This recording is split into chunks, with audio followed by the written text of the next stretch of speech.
Today we're doing the long range meta in Warzone. I know this is something I put off, but it seems like every other day there is a weapon balancing change and there's minor tweaks to a lot of different weapons. Today we saw the TR-76 get nerfed. We also saw the M13b, the Lachmann 300, the Kastov 762, the M4 got a slight buff, which is basically nothing. They added a meter to its range, so non-existent buff there. I don't know why they keep doing that. It's like someone's just playing around with the M4 just because. And then we have the Lachmann 556, which got a headshot damage multiplier increase. So based off all that information, I went and updated the spreadsheet that you guys have linked in the description with automatically including those different things, where the long range TTK is just base if you get chest shots, when you include a headshot in the mix, and then when you include two headshots in the mix, you can kind of see how those are sorted. So if you want to go ahead and kind of venture outside of what I talked about in today's video, you're going to be able to do that. But before we get too deep into that, we do have a sponsor section, which we'll do now. Today's video is brought to you by Raid Shadow Legends, and I know you've heard the name before, but do you know what you're actually missing out on here? I'm talking about hundreds of champions to collect, a super in-depth RPG battle system, amazing graphics, intense PvE boss fights, and every great game has some serious challenges waiting near the end. Raid Shadow Legends' end game is the Doom Tower, and this huge tower is basically a giant prison. To climb to the top, you're going to need an army of champions, and a couple of the bosses need specific mechanics to beat them, like the Scarab King. He takes barely any damage unless you reduce his max HP, and if you attack him without a shield buff on, he'll wreck your whole team. This October, be prepared for a scare with Raid. There'll be tricks and treats this Halloween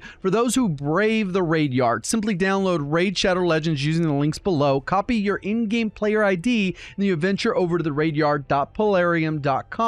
From October 15th to November 10th, enter your player ID, gather your courage, and you'll venture into the haunted graveyard. Grab a shovel and pick a grave and start digging, as you'll be in with the chance to dig up some amazing in-game items and even real-life prizes, ranging from epic and legendary Halloween themed raid champions to Amazon gift cards with a total value of $20,000. What are you waiting for? Use my link in the description or scan my QR code to get insane bonuses. We're talking an epic champion, Knight Errant from the Banner Lords faction, and other useful things, energy refills, skill tomes, XP boosters, and once you're in and crushing your enemies, you can join a clan and group up with other people in game. So just hit my link in the description if you're looking to get started today. Thank you to Raid Shadow Legends for sponsoring today's video. Welcome back. So one thing we often talk about is accuracy with the weapons. It's not always just about the TTK, even though practical TTK is important. It is important how much you can hit your shots.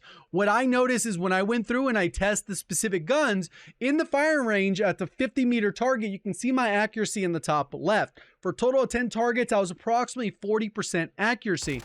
What would be surprising for some people to find out is I'm actually more accurate with this gun than I am with the TAC-56, which sounds crazy, or even more accurate than the M13, which a lot of people might find easier to use. And part of that has to do that I spent the first 9 or so months of the game using this specific weapon. So I got a ton of practice with that recoil pattern, meaning that if I use the other ones and invested time using those more often, my accuracy might shoot up. So everyone's going to be a little bit different. So once you've kind of done this with the various different weapons, you can kind of figure out what is going to be the most accurate for you. And that's kind of what I've done with these builds here today. I kind of went through and kind of saw how accurate I was with these, with the various builds, kind of experimented, seen how accurate or inaccurate some guns are, and kind of see where all the recoil lands. Obviously, high fire rate is great, get you back on target, but then you might miss a bunch of shots too. Some guns might just take a little bit getting used to, and that's fine too, but everything is going to kind of land into its own place. After doing this for the various different weapons, I ended up getting something that looks a little bit like this using True Game Data's True Accuracy tool. I plugged in the various different percents of recoil accuracy. Most accurate with the ISO Hemlock. You might be more accurate with the TAC-56, and that's okay, but this is kind of where my guns land based off 25 meters, 50 meters, and 75 meters. I can get these various TTKs, and pretty much I should be able to use and mess around with everything up to about the M13b. TAC-56 might not just be as good for me. And then the Lachmann 762, you can see how accurate I'm with that. With the high recoil gun, you can see kind of where that sits. And for the individual guns, if I go down to the sort by the various ranges, you can kind of see where they lay out. Obviously, you're going to be using the gun at 25 to 50 meters. Maybe you don't choose to challenge people 75 meters, then you don't have to worry about that last damage range. And it says right now, just based off of this data alone, I should be using the ISO Hemlock, Lachmann 556. It's especially after the buff. That might be where it lands. And then the FR Advancer, I'm not really sure. I didn't like using this one, but the data says that maybe I should try it out. And then the 7.62 is still pretty good even after the nerf. I know there's a lot of people that like the TR-76 Geist. After the recent nerfs, I'm not really a fan of it. I wasn't really a huge fan before, but I'm even less of a fan of it now. And you can kind of go through and do this multiple times and kind of see where the numbers lie. I just basically went through, tested it generically on True Game Data's site. He has a little section down here where you get the true TTK simulation. I did it at 25 meters, wrote them all down, 50, and that's probably way too much work for you. So that kind of gives you an idea based off where my stuff sits. If we use the MetaGen tool, this is what it says for the meta. I don't think the STB's in the meta, so something's not working there. TAC-56, not for me. 545, probably not.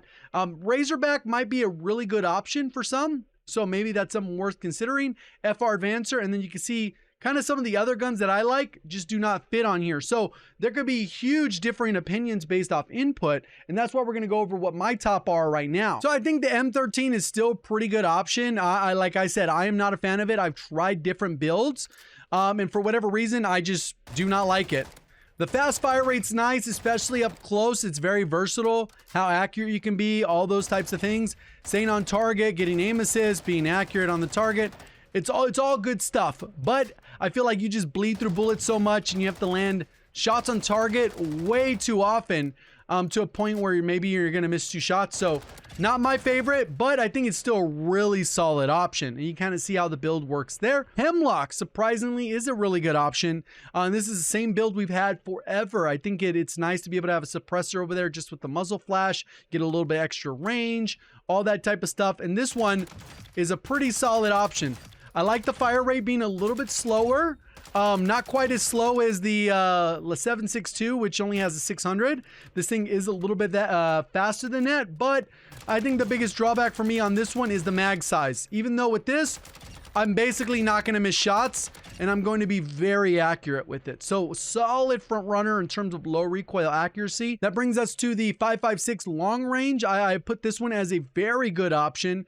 I think I might prefer a suppressor on it, but this is kind of a general build. It's fast firing rate, super accurate. Even at the furthest ranges, you can see it doesn't move very much. And after the recent buff, if you get an extra headshot in the mix, it will kill a little bit more consistent.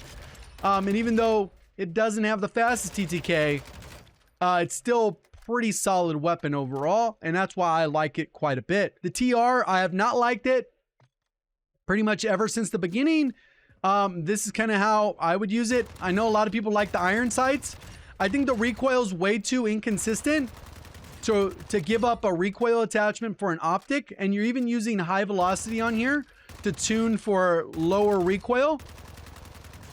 And I think that one might just be more of a controller gun. Even though I am on controller, it might be like more useful when like people are moving and you can get like the rotational aim assist while strafing. You can see how accurate it could be, and it kind of almost sticks onto the target where you don't have to do as much work to stay on target. So maybe that's part of the problem with it.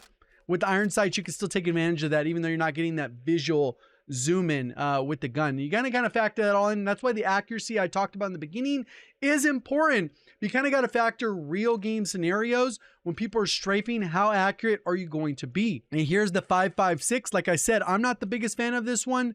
I actually prefer it with the suppressor. In this case, I just was going for the optimal low recoil build. And it's kind of messed up that they have some bugging with the underbarrel. So some of them you will not be able to tune if you didn't already have the blueprint saved, which is okay. I get it. That's part of the problem for some, but I guess it'll work itself out however it works out. I already have tunings because I have blueprints saved. So you can see pretty accurate. And you're not going to miss a ton of shots with this thing, especially when you're strafing in the mix and you get the sticky aim. It's going to allow you to kind of rotate. Even if you can't necessarily see your target, aim assist just works in a very wonderful way where it just allows to help with stickiness and trackiness, even though that's not a word. But there you go. There's that build. Pretty straightforward. The Tempus Razorback also comes into the fold. We have kind of the build there. Pretty much straightforward build as well. Like I said, some perform better when you're able to strafe in the fight because the rotation is able to kick in a little bit better than from a stationary spot. It could be a little bit tricky. So maybe even if you come up, you can get a little bit of a feel in the recoil. I just don't like that this takes so many shots to kill. Even though you're hitting the shots, you'll be able to get good TTKs. It just takes half a mag, right? Essentially to get the kill. But overall, straightforward build. And then the tried and true Kastov 762, still one of my favorites from the beginning when the game dropped.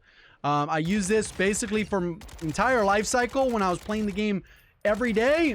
This is kind of the main gun I was using, able to be super accurate with it. I really wish it had like a 60 round mag like the 545, but unfortunately that day never happened, or this would have been like meta for a lot longer time. So overall, that's the long range meta in Shot Sport. Thank you for watching as always. Have a great day.